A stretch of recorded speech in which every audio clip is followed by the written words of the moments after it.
Hello and good day, everyone. Welcome back to the show. I'm Shawn David. Thanks for tuning in. In today's episode, we got a very special guest, a true coaching legend, Karl. Welcome to the show. Shawn, thanks for having me. Now, George, you had a very long-lasting coaching career. You coached some of the greatest players of all time. That is definitely, I want to talk about that. But also, I want to talk later on about your new podcast, Truth Plus Basketball. But I want to start off by talking about the 1980s when you were already coaching. I'm not too sure many people know about that. Now, I would like to know, who was the player that you hated to coach against because he was just that good? Well, I've been asked that question a lot. But I think the most difficult guy to game plan for was Shaquille O'Neal. Oh, okay. But I was much more nervous when I played against the great point guards like Magic, Stockton, Nash. The point guards always scared me. Because I didn't think there were defensive opportunities to figure them out because they always kind of knew what was going on before I knew what was going on. Okay. So if you would have to pinpoint it with one player, was there never that one specific player, that one specific point guard that drove you nuts? Probably the guy that I had a lot of fun with was in Seattle, we had a lot of battles against Stockton and Malone. Yes. So Payton and Stockton, they had a kind of a tug of war every night. And Stockton, I would say that we probably played each other 70 times. And I bet you it's 35-35 because it was very equal. Uh-huh. But Stockton was a guy that, even though I thought Jerry Sloan was a great coach and he did a great job with that team, it was always kind of Stockton's mind and his savvy for the game, his just little instincts of the game that would win when they won. All right. Well, the 1980s and 1990s had obviously a lot of talent. Now, with all those great players, was there ever a team that you felt like, okay, I wish I could have coached that team? I thought I had a passion. Most of the time my teams were somewhat underdogs. I don't think I ever took a team that had a record over 500. And so I always took a team that was struggling and made it into a better team. So I was more into building a team than into complaining about championship teams. I mean, the team that I like a lot today is Golden State, because I think they've taken the game of the three-point shot and playing defense and playing with the pass, playing the complete game of basketball to a higher level. And I think now a lot of teams are trying to copy the model that Golden State has now set.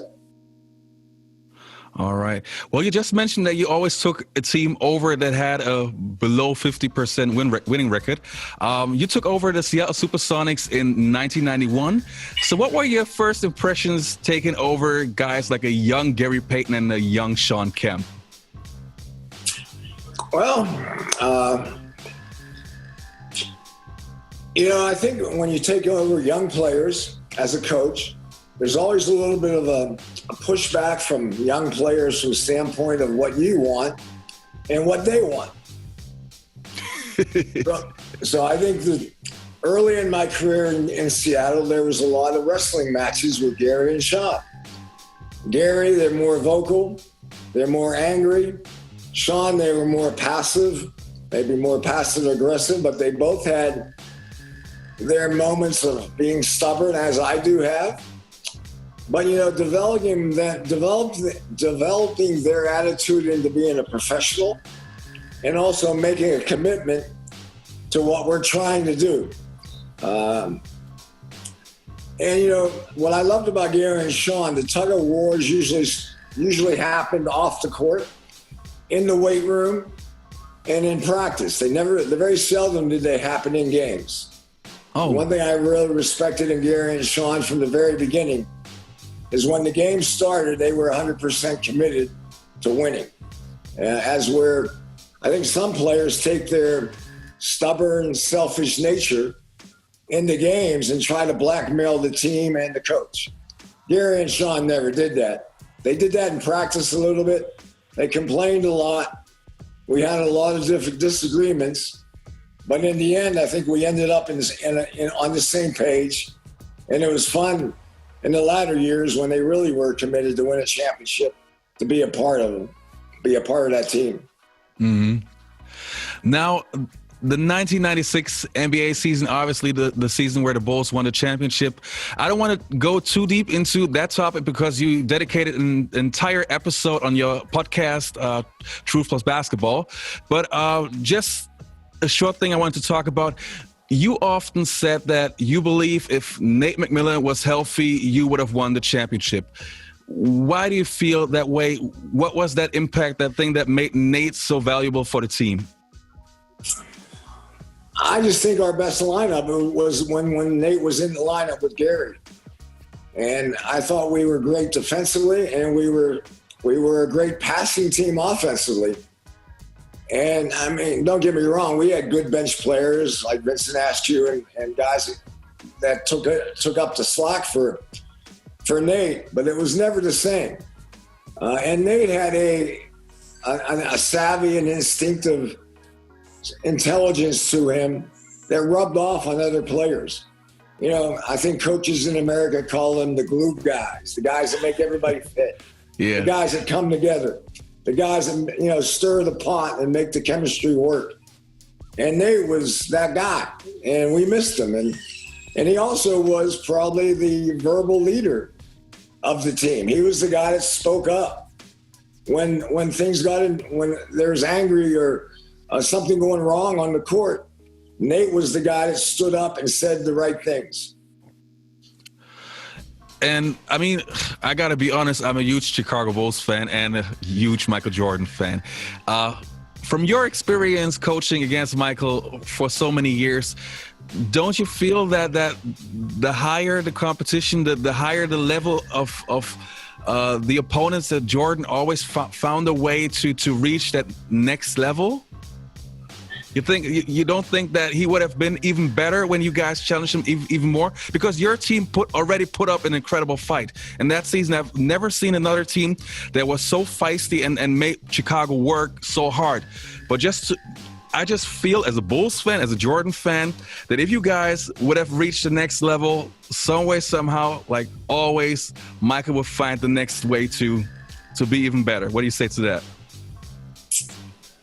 Well, I think Michael is the greatest winner of all time. I mean, I think, you know, you say he has another level to go to. Michael was just, you know, for me, he played the game to win. And he played the game to make you feel like he wanted to take your confidence away from you.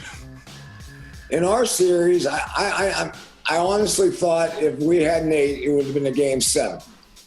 And I think in Game 7s, you know, in history says that the home court is going to be the factor. But our team had a competitive nature to it also. And I thought, you know, if we got it to a Game 7, you know, it might have taken a lucky bounce. It might have taken a good refereed game, or it might have taken making a lot of three balls. You know, you never know. But I honestly thought if we had Nate, it was a 7-game series.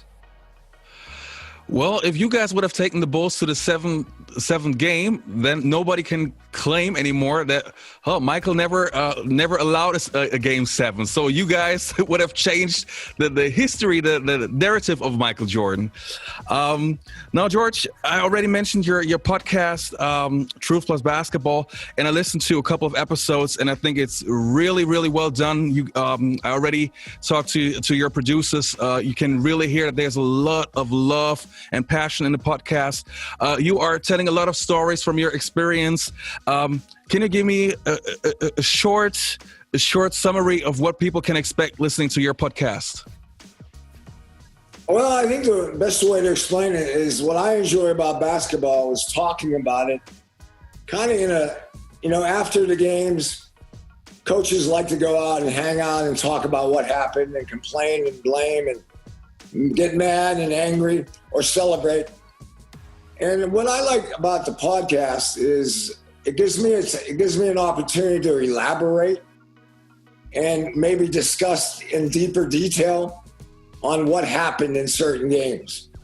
Everybody has their interpretation, their impression, but I'm the one that lived it. I'm the one that was in it. True. I'm the one that felt the pain, or I'm the one that felt the happiness.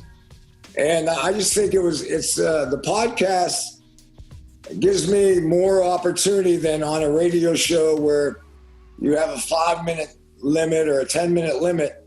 On a podcast, we can delve into kind of what I think is the soul of the game of basketball. All right, you guys, if you like NBA old school stories and news stories and everything, check out the link below my video. There you can find the link to George's podcast. All right, George, it was great having you on the show, and I'll see you next time on the Basketball Time Machine.